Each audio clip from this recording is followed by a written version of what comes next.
مدن مدحوينه guddoonka labada aqal ee baarlamaanka federaalka ra'iisul wasaaraha kusimaha ra'iisul wasaare ku-xigeenka guddoomiyaha gobolka dhammaan akhyaarta kala duwan waqtiga ayaa cariiriya waa salaamantiin salaamullaahi calaykum mudane madaxweyne waxaan caaway halkan guddiga qaran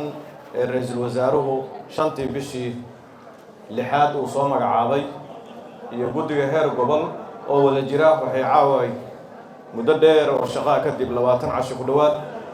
ay caaway guranayaan mirihii koowaad oo aan rabay inaan halkan uga mahad celiyo munaasabadan qiimaha badan iyo munaasabadaha ku xiga oo ay ku mashquulsanaayeen oo lagu weyneynayo maalmaha qiimaha badan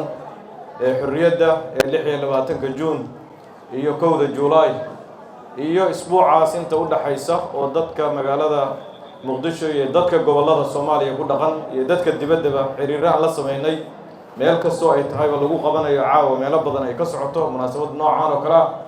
oo la xiriirta meelo aan gaari karin in guddiyo ay ka shaqeynayaan marka waxaan rabnaa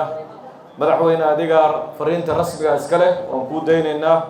laakiin munaasabadani waxay mudan tahay oo runtii weyneynteedu ay ka walax tahay inaan ballamihii ay galeen dadkii halgamayaasha ah inaan la ilaawin oo halkaas laga wado dalkuna weli inuu ku jiro meeshii laga halgamay 63 sano ka hor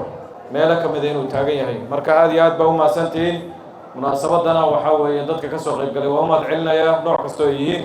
aad iyo aad baa u mahadsantihiin soo dhawaada